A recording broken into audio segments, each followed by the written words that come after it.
Just a couple things to go through, and then obviously I'll open up for questions. But this is an exciting week for us. It's our team commitment week before we head into spring ball next week. It's an exciting week for me personally. This Saturday they have committed students day. My son Bryant coming to Nebraska in the fall, so the sacrifice he's made a little part from us for a year. Really excited to get him back and bring all the other prospective Huskers as they come. Excited for that, just like a family. Obviously, last week, really sad to see Trev and Angie go. More than just a great boss, I consider Trev a friend. He'll be a friend of mine forever. Angie, the way she reached out to Julie and has taken care of my family, I just think they're just class people. And I wish them the best. This business is hard. People move from job to job. You build relationships, but just really grateful for them and sad to see them go. In the aftermath of that, just been overwhelmed by the amount of people who have really stepped up. Chris Kaborik serving in the interim president role, immediately just connecting with me and I'm sure with many other of the coaches. And I've only got to know Chris for a short amount of time. But just been really surprised, not surprised, but pleased with just his level of professionalism and how quickly he's responded to me. Grateful for Governor Pillen, his leadership at a time like this, reaching out. It's obviously difficult when you come here and the president leaves and the football coach leaves, but knowing at the top of the state, nothing political, just at the end of the day, we have a Husker. That's meant a lot to me personally, and really excited for Dennis LeBlanc. Dennis is what's great about college athletics. He cares about the student. This is one of those jobs when you work in college athletics where you can work a ton of hours or a few hours, and Dennis works a ton of hours because he cares about young people. He saved a lot of young people's lives, and so I trust him, and he's done an amazing job for us as our sport administrator, and excited to see him. And then just anytime Tom Osborne calls you or all the different donors and fans reached out, just really appreciative of everybody. To what could be seen as a tough time, but I think this is a tremendous opportunity. Everyone's going to wonder why Trev left, and that's his story to tell. I don't know why. He was very forthcoming with me and very forthright with me, and I have no complaints about the way he handled anything, at least with me. So very grateful for him. This is an opportunity for us to look at everything within our athletic department, everything within maybe even our university, and how can we be better? Because this is an amazing place, and I started off by talking about my son being here. I would not send my son here if I didn't think it was an amazing place. My wife's opening a business down in South. We would not invest our money, our futures in a place that we did not believe in. We love the state of Nebraska. We love Lincoln. We love Omaha. We love everyone, everywhere that we've been, and everyone that we've met. And I just think sometimes we forget some of those things. We forget how great a place this is to raise kids. And we forget how great a place this is to live and to work and to be around. And so, yeah, while it is a tough time losing someone of Trev's caliber, all I'll say is I believe we put 15 years in here in athletic administration, and from everything I see in our athletic department, this is a well-run athletic, and this is a good place. And I know he's allowed me to do the things I think are necessary. So he's left the place better than he's found it. And so I think it's an unbelievable opportunity for us to move forward. And the one thing Trev would always say to me is, I think he took this really seriously as the Husker that he is. He said to me, I'm only standing in this position as the athletic director at Nebraska. You're only standing in the position you're in because of the decisions that coaches like Tom Osborne and administrators made 20 years ago. To put us in this position where we're financially stable, we're secure, we have elite facilities, we have tremendous commitment. And the onus on Trev, now the next AD, the onus on me and the coaches and leadership here is to make sure that 20 years from now we look back and we say, the people that guarded this place during this time were tremendous stewards of the university. And I think that's really, really important. You can't take a step backwards. We have to take a step forwards. And the thing that I'll say is we have to be unabashed in our desire to be the best. Like, we cannot worry about optics. We cannot worry about what people say. The way you win in college athletics today is you invest. And I can't think of a state that knows that better than this amazing state, whether it's all the amazing financial institutions. People all across the world try to read about the people in Omaha and Warren Buffett and Berkshire Hathaway. I mean, you don't get a return until you've invested. Um, you know, all the agriculture across our state, you don't get a harvest unless you've invested, unless you've sowed seed and watered it. And so, whether it's salaries, whether it's facilities, whether it's upgrades, whatever it is, we need to return to the days where everybody across the country is coming to the University of Nebraska to see how things are going. I called Kirby Smart last week and asked him if I could come down and visit Georgia. We sent our performance nutrition people down to see Florida and Alabama. I want people coming in. When Julie was the head dietitian at Temple, she was putting together a training team. She studied Nebraska. And so that to me is the place that we're at. And, I usually don't read a lot, but I've been reading, kind of hearing what people are saying. And we don't have major problems. We have an unbelievable athletic department. We have an unbelievable opportunity. But we must have vision for the future for 20 years from now. And that's what Trev had. Make no mistake. Trev spent the last year trying to tell everybody, hey, guys, revenue sharing is coming. Like, we have to have a plan for revenue sharing. And $20 million is probably going to be going to the athletes at some point here. I don't know if anyone really listened. I don't know if I really listened. All of a sudden, now those lawsuits are starting to come to fruition, and it's like, oh, what, Trev was right.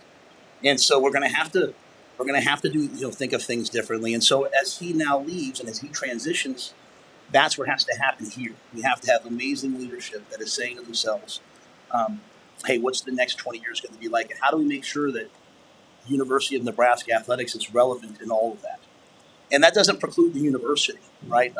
It's such a hard time in college athletics because college athletics is big business. And if you look at the business, the University of Nebraska athletics is one of the best businesses in college athletics. It has the least debt. We don't take student fees. We don't take money from the university, where most schools, even in our conference, are doing that. So we have a tremendous financial model. I think we have to have a ton of vision moving forward to get to that. So I don't think the issues that maybe everyone's thinking are out there. I don't know if they're out there. I don't think that they're out there. I think that we're just on the precipice of a really, really important time to get the right leadership in here who's not worried about making tough decisions, who's not worried about investing, who's not worried about, man, what are people going to say if we hire a few more people? Like, this is the time. And it's not just about who we hire, it's about who we retain. We have to retain that leadership. We have to retain our student athletes. We have to be the model of that across the country, because that's what Tom Osborne and that's what Bob Devaney and that's what they built the best player development university in the country. And you can't develop people if you don't retain them. So that to me is the place where we're at. I'm just so grateful for Trev and Angie, but I'm also really excited about the future and grateful for Governor Bill and Chris Kaborick and everybody else that's reached out to us at this time. So I think when you look at our university right now and you start talking about, hey, are we relevant? Obviously, we're always going to be relevant here. But I'm really grateful for our winter sports and how relevant they're making us across the country. Because when I fly to Miami to recruit, everyone's not only just talking about Nebraska, they're talking about Alabama and Georgia and Texas A&M and Texas and Miami. And so when you have your men's team doing what they did, when you have your women's team doing what they're doing, when you have a wrestling team doing what they're doing, it makes us relevant and it makes us part of the conversation. And on a personal note, the relationship I have with Mark Manning, the trust to work together with Nash Etmacher has been unbelievable. As a proud girl dad, of two daughters, 11 and 8, how many games we've been able to go watch, and I'm out there in the driveway, and I'm throwing him the ball, and I'm saying, like, Jazz Shelley is the shoots.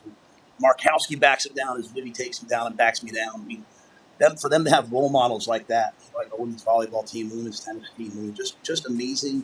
Not just the winning, but the amazing experiences. I mean, watching us go toe to toe with Iowa at home, and watching Jazz Shelley get up and make 4 free throws with the game on the line, and being able to talk to my daughters about that afterwards. Just amazing moments that are awesome to be a part of, but also relevant nationally. And then to watch our men's team, To think about how much joy, Keisei Tominaga has brought in just my family in the last year.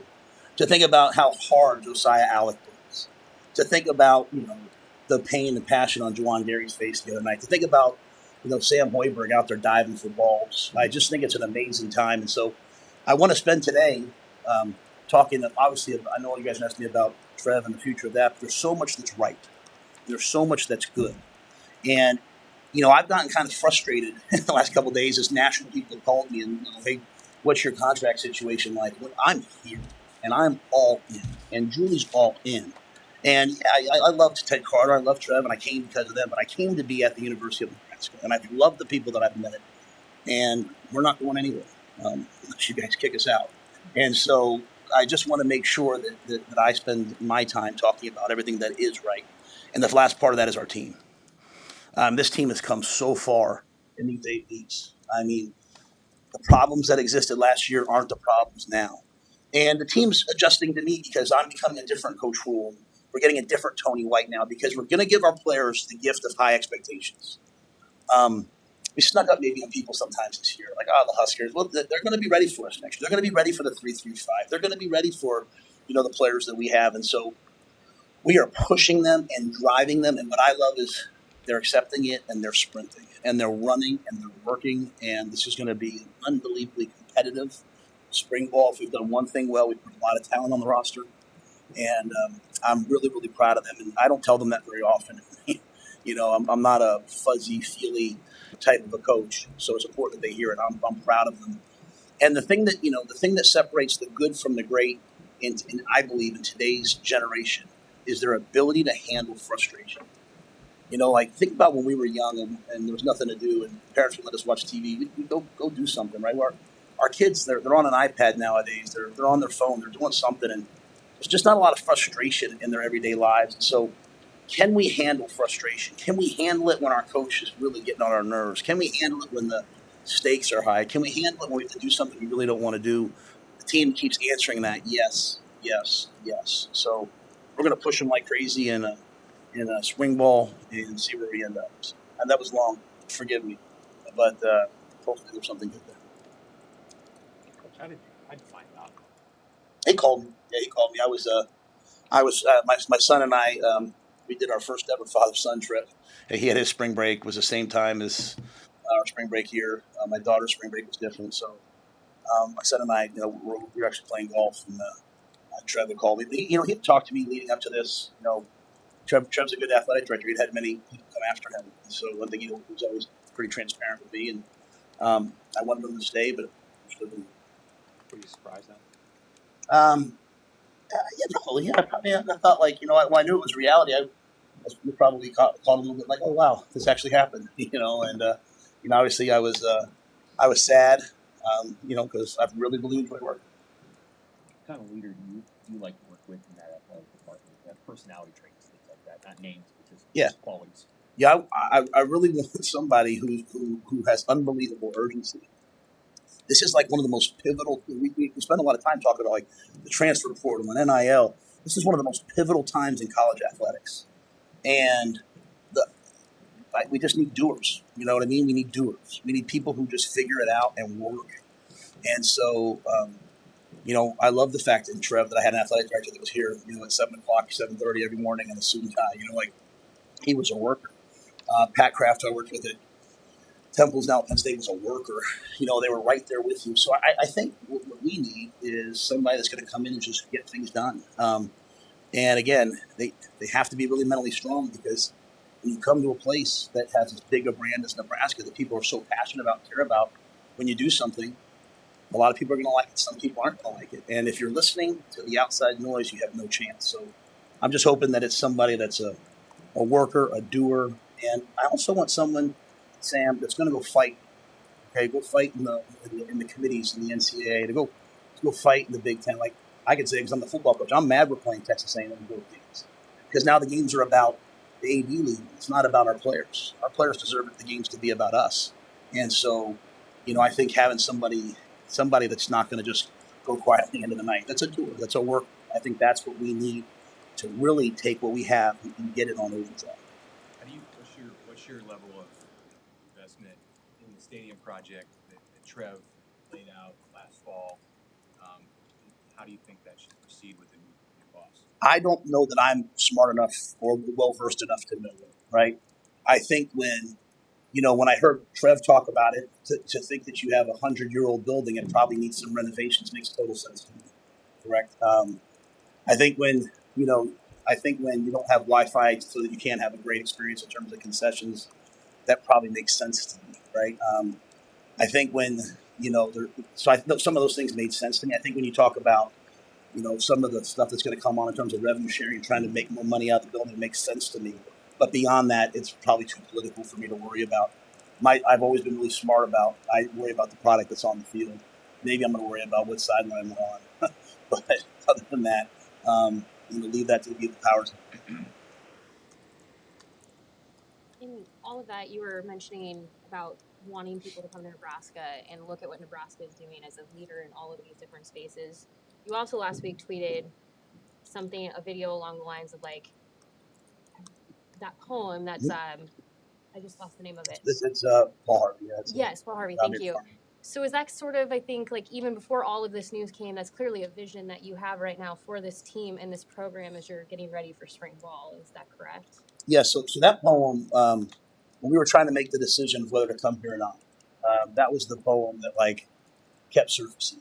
That video. It's actually the actual video for it's like there's several versions, like a Ford Ram truck, and Sat was the OC at Clemson at the time, at South Carolina at the time. And they were getting ready to play Tennessee and Clemson, and he would just keep sending me that.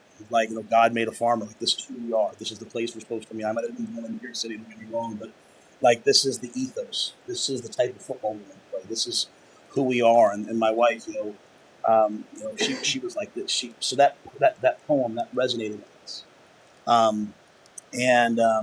It's one of the reasons why we came here. And so when that moment came out, sometimes when you're at a loss for words, just sometimes I texted Jay Litt and said, "Hey, put some Husker stuff on this, please." And I love the clips that he used, and I put it out. And it's basically to say that I came here for a purpose. I didn't come here just for people. I've met amazing people, but I'm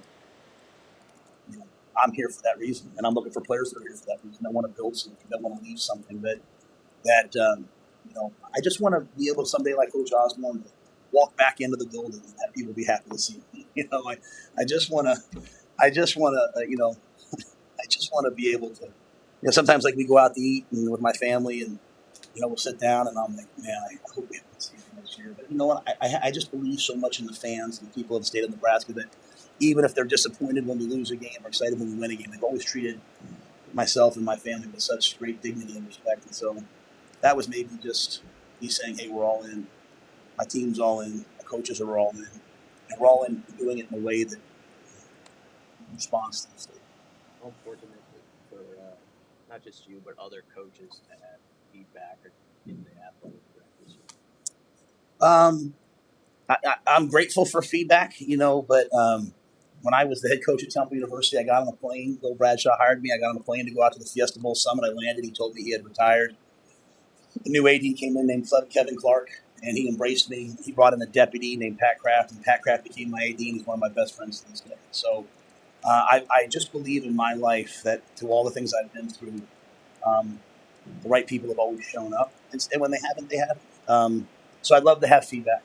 I love that. Like I said, that Chris and Governor Pill at least reached out to me, and Coach Osborne reached out to me. So I'd love to have feedback. I'm sure Fred and Amy and Mark and all the coaches would love to have feedback. But people have to make decisions, and I'm sure we'll get someone that's excited to be.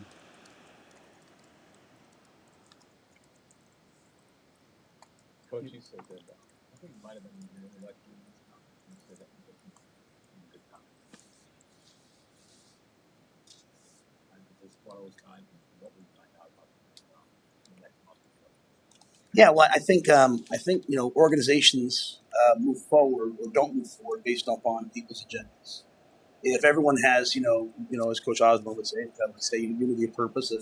If everything's about, University of Nebraska at Lincoln, University of Nebraska system, if everything's about Husker athletics, if it's about the student athletes, if it's about football, then you make the right decisions and you take the criticism that comes with it. You can disagree, but you disagree with an open mind.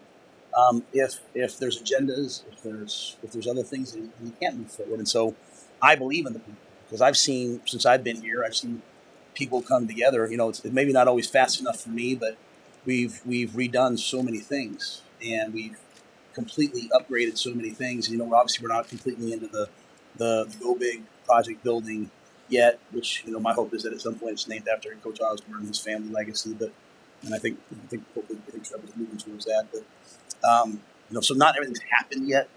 But I think that, like I said, this is a tremendous time.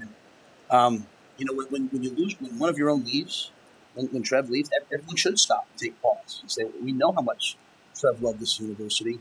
Hey, what's here? What do we need to come together about? I think those things, they don't need to happen on Twitter. They don't need to happen up here. They need to happen behind closed doors with people who care. Because you're going to be remembered based upon what you do in hard times. You're not going to be remembered by what you do in the really good times. I love the day by day movies. Hopefully everyone's seen those. I love the day by day movies, and you're watching the second one. You're going through, the second title run, the third title run, and you're watching the stress on Coach Osborne as the national media kind of coming after him, and you forget all that, right?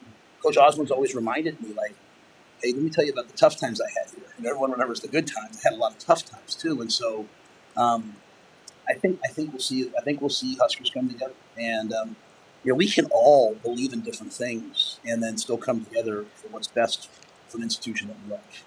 And I think I'm committed to that. I don't need to get my way. I just want everything to be as elite as possible. I want us to have unbelievable urgency. I want us to be the place that people visit.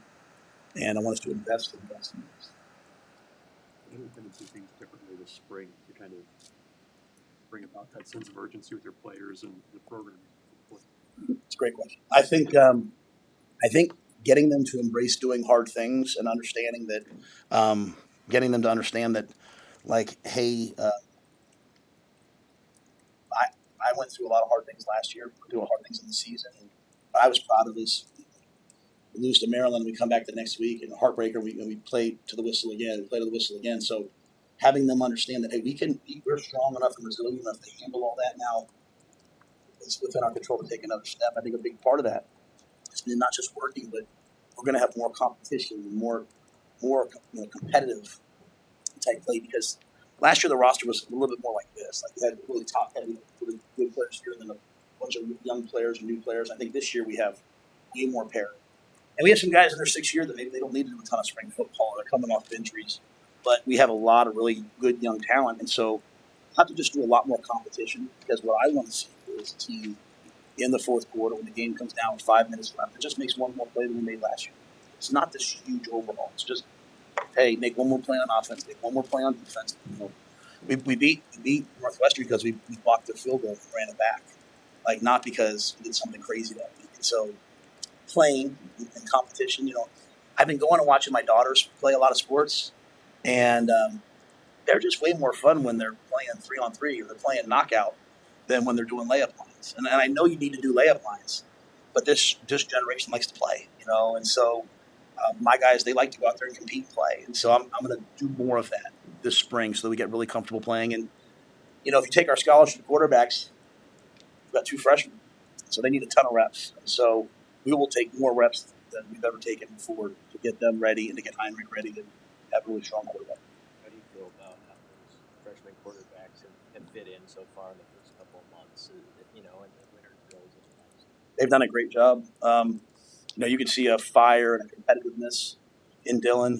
He wants to be at the top. He wants, he wants to.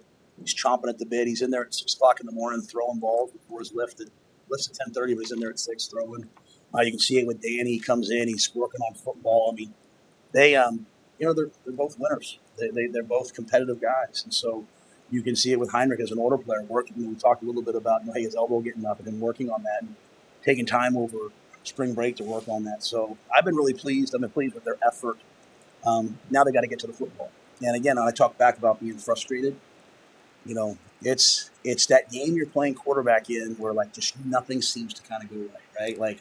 Where you just keep getting hit and they're fooling you with the coverages, and which quarterback gets kind of pissed off and attacks. I mean, I remember as a young coach at the Giants, and Eli Manning, he might have thrown 5 picks against the Buccaneers in the first half, 4 or 5. I can't remember what it was. He came back and threw for 500 yards and won. It was like you saw the competitive greatness in Eli.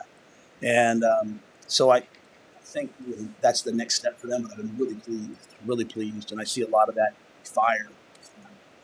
When you were setting up the spring ball schedule, you have this week and then officially, but you waited until after spring break.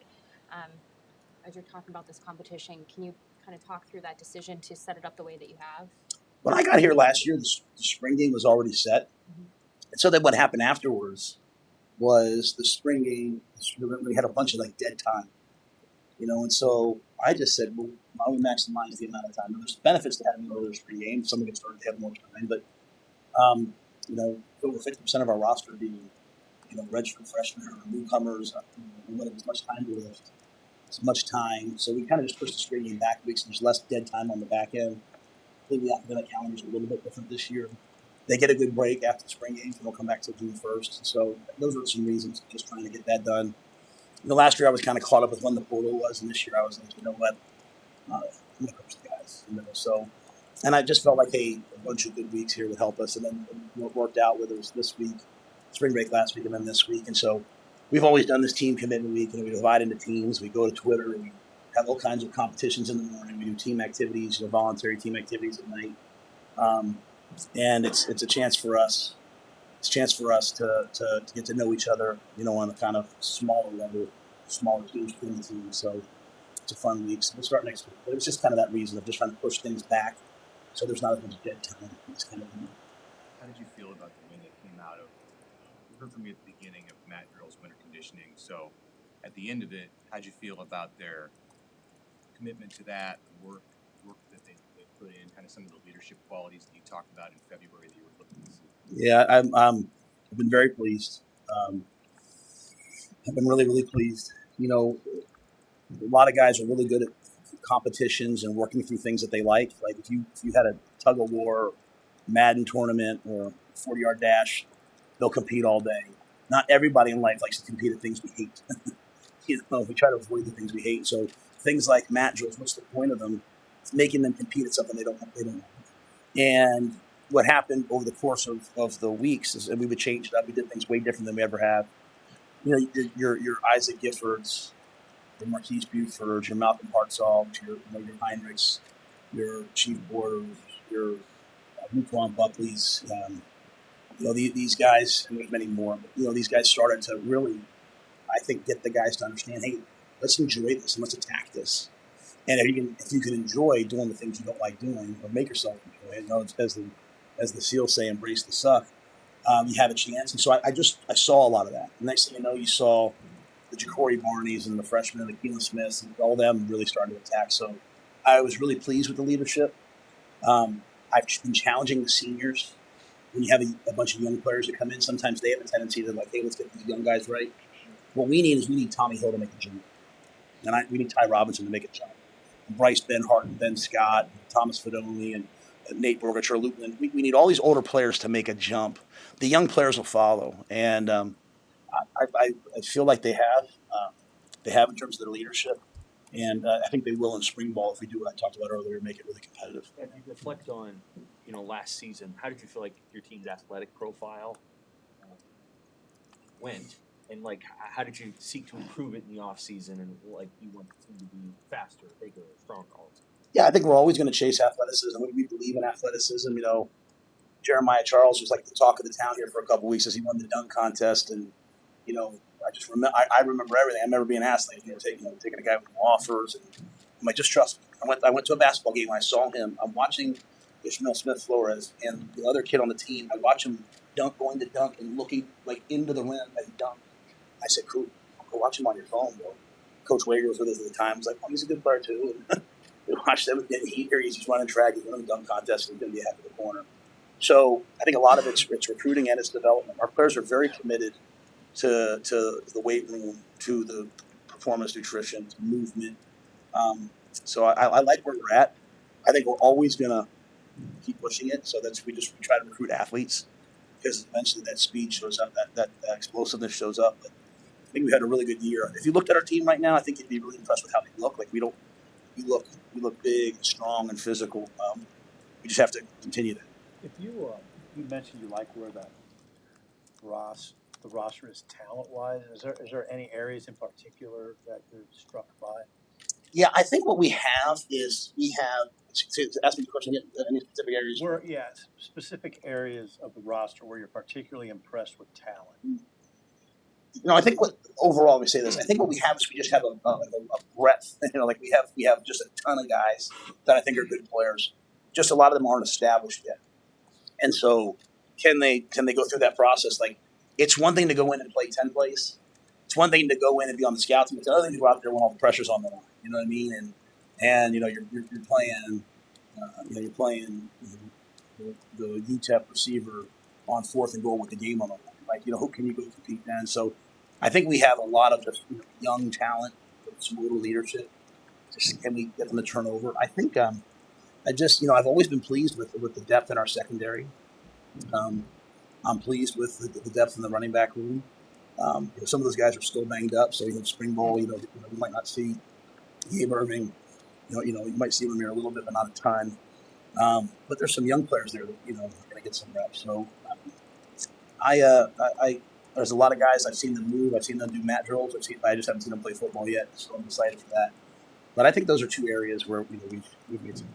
Coach, do you have any scholarship departure guides before spring ball starts here? And then secondly, have you ever had 23 newcomers come in at a semester like this before? That is about as big of a number as you've seen.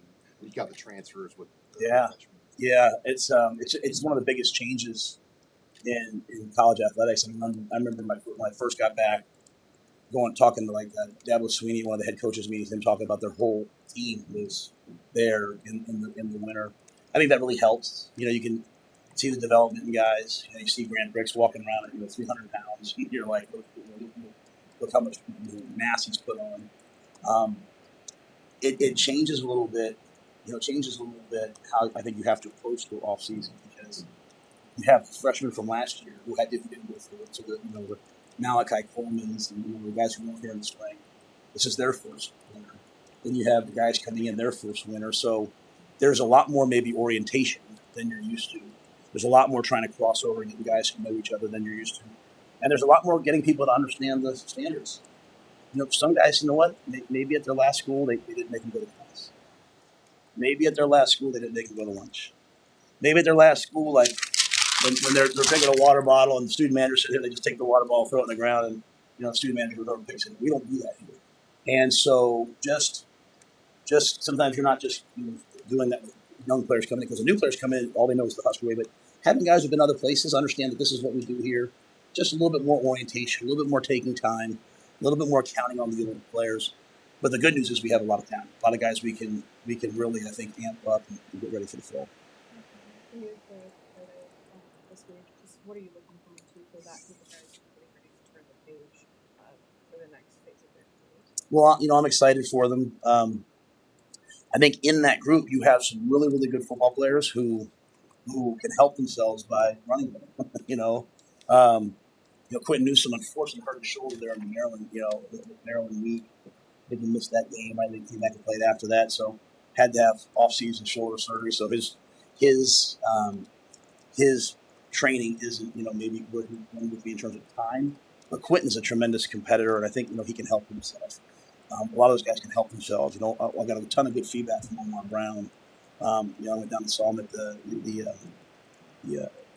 East-West NFLP one in Dallas, and so I think if he goes out and runs well, he'll really help himself. So I hope those guys, there's not many of them. I hope they go out and they bust their tail. And we have guys like Phelan Sanford that I just believe teams should take a chance on and bring in. I think they'll have a chance to make a team. And so when they see Phelan run 4.38, 4.42, whatever he runs, open some eyes. So it's a good group of guys, and I hope they do really well. And hope we run a first class quarterback. One more question. We spent so much time last year talking about the quarterback play. How much would better receiver play help the quarterback position, and how much better do you feel like you got in the offseason in a short amount of time with some of these transfers?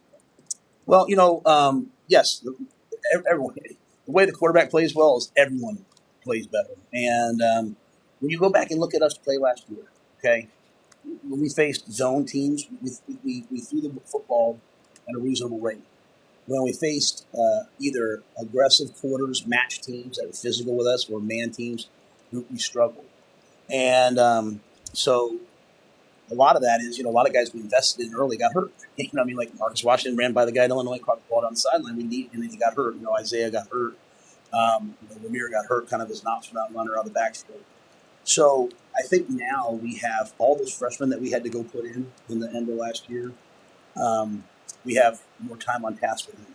They're bigger, stronger. It's like I'm sitting there talking to, Jalen's running track, but like Jalen knows what it felt like to go out there against Michigan State and those guys. He's fast, so they're trying to grab him. And as he goes to practice now, I think he'll be better. So I think we're way better. I love what Jamal Banks has brought to us. He's a competitive guy. He's played a ton of football. You meet a lot of people in recruiting, and they tell you, like, oh, this is what I'm about. And the portal's so different now. It's like, I hear some college coaches, the reason why they like the portal is instead of recruiting someone for 2 years, they recruit them for 2 weeks and get them. Well, you don't know anybody in 2 weeks. And, I met Jamal. He was talking about his passions in life and things he wanted to do. And what I've really learned is that he's serious about it. He wants to have an impact on people. He's a really cool guy that everyone should get to know. And he's a really good player. Nayor's got all the talent in the world. And I see those young players. They've played now. They have confidence. Demetrius Bell was. You ask anybody on our defense what Demetrius Bell was like on the scout team last year, they'll tell you. And so it'll be great to see him this spring. So I think we'll be significantly better. But I think to really hone down on it, it's going to be our ability versus man-to-man teams. It's going to be our ability versus the aggressive quarters, grab you defenses you see in the Big Ten. And you need Trey Palmer every once in a while to run through a safety like he did at Iowa and run by everybody, and that changes things. And we had a couple of those last year. I think. Jalen had 350-plus touchdowns. So it's just, hey, Jalen takes a year step forward. I think we'll have real competitiveness in the room. Thanks, everybody.